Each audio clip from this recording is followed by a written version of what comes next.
Ich bin wieder fit und kann gegen Gladbach spielen. Viel Spaß im Feiertag-Magazin. Schwarz-Gelb weiter top. Der BVB bleibt Tabellenführer. Weiter gern gesehen. Dortmund mit 9 Siegen in den letzten 10 Heimspielen gegen die Fohlen. Arbeitet weiter hart in der Reha. Auf dem langen Weg zurück. Studiogast Marco Reus.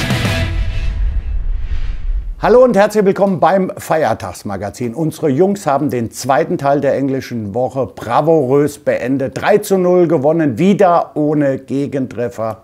Tippitoppi. Und am Wochenende geht es weiter gegen die Gladbacher. Wir wollen uns aber zunächst mit einem herausragenden Typ, überragenden Fußballer und überragenden Menschen beschäftigen. Er ist heute mein Gast. Er ist im Moment verletzt, aber er tut wirklich alles dafür, möglichst schnell wieder auf dem Platz zu sein. Marcos langer Weg zurück. Er hat vor 6 Wochen begonnen. Comeback stronger. Bei unserem Offensivstar ist das keine Phrase, sondern ein Versprechen. Das hat er immer wieder bewiesen. Die Bilanz nach der letzten Verletzung: 21 Torbeteiligungen in 24 Spielen. Überragend. Dazu der erste Titel der Karriere. Den musste der Dortmunder Junge allerdings teuer bezahlen. Die bittere Diagnose: Kreuzbandanriss im Knie, 8 Monate Pause.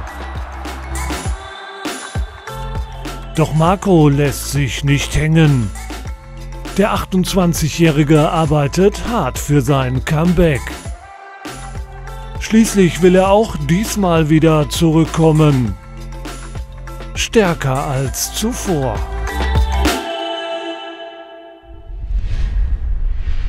Schön.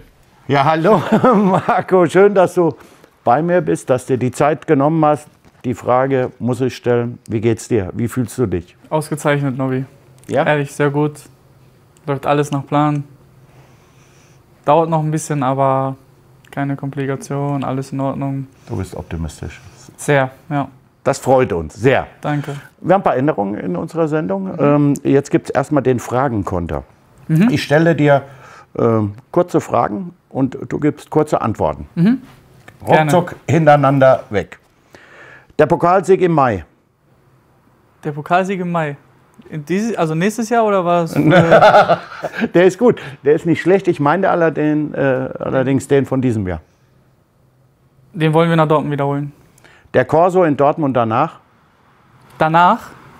Der Dortmunder Corso? Ja, danach? Durch die Stadt, auf dem Wagen. Ja, wird hoffentlich wieder exzellent. Das Nervigste an der Reha? Dass du alleine arbeitest. Dein Comeback auf dem Platz? ... Wird hoffentlich sehr emotional und ich freue mich sehr drauf. Am Ende der Saison steht der BVB mit dir in der Tabelle wo? Erster.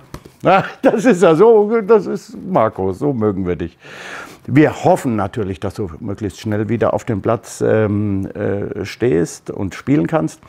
Du arbeitest wahrscheinlich sehr hart, wir haben es im Beitrag schon gesehen. Wie sieht so ein Tagesablauf eigentlich in so einer Reha aus? Ja, erstmal eigentlich sprichst du dich halt mit deinem Physio ab.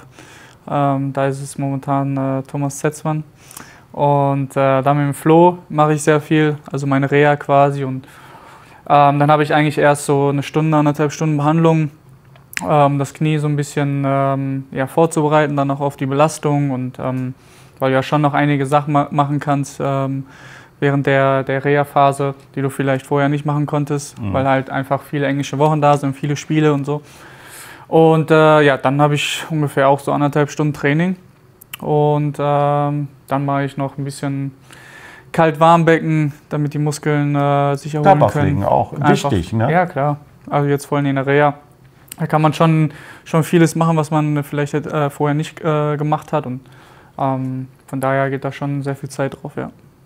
ein anderer Spieler, der gerade wieder ins Mannschaftstraining eingestiegen ist, hat noch eine Frage an dich unter der Rubrik. Sag doch mal. Oh, wer ist denn das? Hallo, lieber Marco. Ich habe eine schöne Frage für dich. Da du ja auch ein etwas hellerer Typ bist wie ich, wollte ich dich fragen, ob du schon mal so einen richtig starken Sonnenbrand hattest. Liebe Grüße. Scheiße. Ja, muss ich mit Ja beantworten. Da muss ich allerdings zu sagen, ich weiß nicht, ob er das auch erzählt hat. Das war mit ihm zusammen sogar. Ach, da hast du dir den Sonnenbrand geholt? Ja, wir beide zusammen. Ach so. Und zwar war das 2012 bei der Europameisterschaft in Polen oder Ukraine. Nach irgendeinem Spiel, was wir gewonnen haben. Am nächsten Tag hatten wir halt frei und da war super Wetter. Und dann haben wir uns, so wie wir beide dunkle Hauttypen sind, in die Sonne gelegt. Und es war sehr warm und haben uns wohl nicht so gut eingecremt. Soll ich mal das Bild zeigen? Ja, am Abend lasst ihr Zeit, am Abend habt ihr dann so etwas so ausgeschaut wie Krebse, oder? Ey, Novi, du kannst dir nicht vorstellen, ehrlich. Ich konnte, ich glaube, eine Woche nicht auf dem Bauch schlafen. Weil Was ich für eine herrliche bin. Geschichte. Und es war unglaublich, ehrlich. Aber wenn du das Bild jetzt gleich siehst, dann wirst du sehen, dass... Du kannst ja weiter, du kannst weiter suchen, ich frage. Aber bei mir ist noch, guck mal, bei mir... Dürfen wir das kurz in die Kamera halten? Ja. Das ist wirklich sensationell. Da kann ich mir vorstellen, dass du lange Zeit nicht auf dem Bauch schlafen konntest, wenn du Bauchschläfer, da geht ja gar nichts. Ne? Ja, aber vor allem, guck mal, wie wir aussehen. Guck mal, wie jung. Ja, war sehr schmerzhaft, kann ich auf jeden Fall sagen. Also, Ich habe daraus gelernt. bitte eincremen. Ja. Mit Kann 50 ich euch auf dem jeden Fall Bauch. sagen. Danke nochmal, Schü, für die Frage. War wieder klar. So, kommen wir langsam zur Partie. Morgen mit Peter Bosch haben wir einen neuen Trainer. Ja. Was hat der Trainer bisher bewirkt? Christ, bekommst du das alles mit? Wenn du auf die Tabelle guckst, sehr viel, glaube ich. Nee, in der Tat. Ich glaube, dass wir schon einen sehr guten Fußball zeigen. Ich glaube, jetzt in Hamburg das Spiel war schon schwierig, weil sie sehr offensiv agiert haben, also jetzt die Hamburger, und uns früh gestört haben. Aber im Gegensatz zu den vergangenen Jahren vielleicht, auch in so welchen Spielen, vor allem in Hamburg, wo wir uns meistens auch schwer tun, Jo, leider. haben wir auch kein Gegentor bekommen und sind ruhig geblieben, auch wenn wir wahrscheinlich nicht den besten Fußball gespielt haben. Aber am Ende stehen dann halt 3 Punkte, 3 Tore zu 0. Für Roman ist natürlich super, immer noch zu 0. Und ja, so kann es weitergehen und so soll es auch natürlich weitergehen. Was bist du eigentlich für ein Zuschauer? Was ist Marco Reus für ein Kein Betrachter? Gehst du manchmal mit, trittst du manchmal mit oder setzt du dich ruhig hin und entspannst? Ich kann mich eigentlich gut entspannen, muss ich ganz ehrlich sagen. Also mir tut es sehr, sehr weh, da oben sitzen zu müssen und die Jungs unten zuzuschauen. Und das tut schon wirklich weh, aber du willst natürlich das Beste natürlich für die Mannschaft, weil du weißt, okay, du kommst irgendwann zurück und die Mannschaft muss sehr viele Punkte auf dem Konto haben und deshalb drückst du natürlich die Daumen. Und, aber ich kann mich in der Tat schon gut eigentlich entspannen, ja. Morgen ist ja dann die Partie gegen Gladbach, die auch sehr gut, ordentlich in die Saison gestartet sind. Warum glaubst du, werden wir morgen das Spiel trotzdem gewinnen? Ja, so wie du gesagt hast, also die sind nicht schlecht gestartet. Die haben jetzt keine englischen Wochen in dieser Saison, außer im Pokal. Da sind sie weiter, glaube ich, ne? Kann das sein? Aber die können sich halt in Ruhe, glaube ich, auf die einzelne Partie vorbereiten. Und ich glaube aber, dass wir schon genug Qualität haben, sie zu schlagen. Aber Gladbach wird kein einfaches Spiel. Das ist eine gute Mannschaft. Und aber ich glaube, in den letzten Jahren haben sie ja, glaube ich, wenig geholt und das wollen wir natürlich fortsetzen. Marco hat schon erklärt, warum wir morgen gewinnen und wir haben auch noch ein paar Gründe gefunden. Der BVB in der Spielzeit 2017-2018 historisch gut. Seit 5 Partien ohne Gegentor, Vereinsrekord. Zudem Startrekord für Trainer Peter Bosch in der Bundesliga. In dieser Saison heißt der Tabellenführer zum 5. Mal in Folge Borussia Dortmund. Schwarz-gelbe Bestmarke. Und es kann noch besser werden. Gegen Mönchengladbach hat der BVB 9 der letzten 10 Heimspiele gewonnen. Schwarz-gelb trotz Verletzungssorgen in Topform. Gute Gründe, weiter Geschichte zu schreiben. Ja, ist schon stark, was die Mannschaft im Moment leistet. Neben dir sind leider noch weitere Spieler auch verletzt. Trotz alledem, erster Tabellenplatz, kein Gegentreffer. Ist das der vielleicht breiteste und beste Kader, den wir je gehabt haben? Ja, ich meine mich zu erinnern, dass wir das die letzten Jahre auch gesagt haben. Bloß haben wir dann des Öfteren dann Hänger drin gehabt. Und, aber so wie du schon gesagt hast, also so von der Breite her, wie du schon gesagt hast, wir haben schon ein paar Verletzte jetzt auch und ein paar kommen jetzt auch zurück. Das wird uns schon noch mal helfen, vor allem jetzt gegen Ende der englischen Wochen wird es dann natürlich auch immer schwieriger, das Level einfach hochzuhalten. Von daher brauchst du natürlich alle Spieler. Aber ich bin da sehr optimistisch, dass die Jungs das auch in den nächsten 3-4 Spielen hinbekommen, dass wir da die maximale Punktausbeute einfahren. Und ja. Dich zu ersetzen geht ja quasi nicht. Kaum möglich. Genau. Maximilian Philipp und Christian Pulisic sind jetzt auf der Position. Wie beurteilst du die Leistung der beiden? Ja, sehr gut. Christian wissen wir natürlich, dass er enorme Qualitäten, denke ich, besitzt. Und ich glaube, der hat das jetzt in den Partien schon sehr gut angedeutet und sorgt immer für Gefahr. Und für Philipp ist es natürlich, wenn du als Neuzugang, sag ich mal, zu Dortmund kommst, ist es natürlich nicht immer ganz einfach. Aber ich glaube auch, also er hat seine Spielanteile auf jeden Fall bekommen, hat seine Tore gemacht, ich glaube auch Assists, glaube ich auch. Und hat kaum Anlaufschwierigkeiten, denke ich, gebraucht, in dem System reinzukommen. Und von daher ist das offensiv, schießen ja viele Tore. Deshalb machen die Stürmer, glaube ich, momentan keine schlechte. Kommen die Jungs auch mal zu dir und sagen, Marco, kannst du mir da mal helfen? Vor allem Ober, ja. Ober? Nein, Ober. Ich wollte gerade. Nein, ja, nein, also man spricht natürlich so ein bisschen darüber. Ich bin jetzt natürlich nicht jede Sekunde beim Team dabei, sonst wäre es vielleicht anders, aber man spricht halt ab und zu darüber. Aber sonst wissen die, glaube ich, schon ganz gut, was sie selber können. Trotz alledem ist das so ein Rat von so einem erfahrenen Spieler wie dir auch sehr wertvoll. Ja klar, also dazu bin ich auch natürlich da. Ich denke, ich bin so erfahren genug, den jüngeren Jungspunden auch zu helfen und vielleicht ab und zu mal ein paar Tipps zu geben. Aber im Endeffekt müssen sie auf dem Spielfeld selber erfahren und müssen ihre Lehren draus ziehen. Ich habe es schon angedeutet, es gibt noch was Neues. Es gibt nicht mehr Tor oder kein Tor, es gibt den Zweikampf. Dazu bekommen wir beide jetzt eine gelbe und eine rote Karte. Wir bekommen Szenen vorgespielt und müssen dann auf mein Kommando entscheiden, was da als nächstes passiert. Ich drücke mir die Daumen.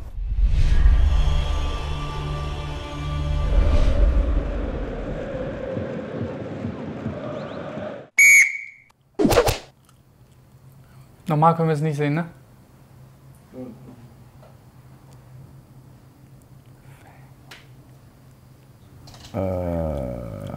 3, 2, 1.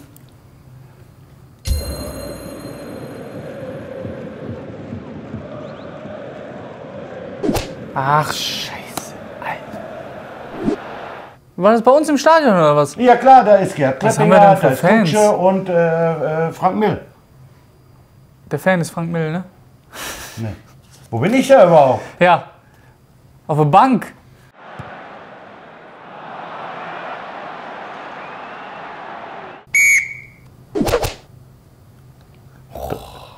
Drei, Ich 2, weiß es nicht. 1. Ja.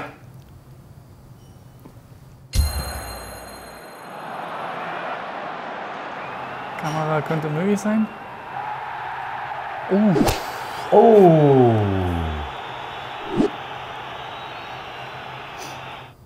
Ist okay, Novi. Das gefällt mir nicht, das Spiel, ehrlich. Nee, es gefällt mir nicht. Können wir das andere lieber spielen?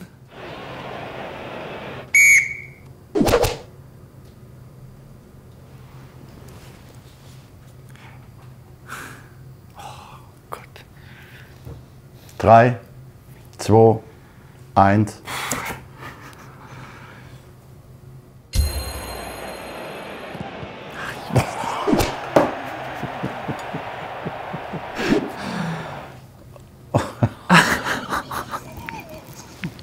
Stell dir vor, weißt du, wie schlimm das ist? Ja, frag mal Micky. Kannst du dich noch daran erinnern? Der hat doch auch mal einen abgekriegt. Roman. Ja. Volle Kanne.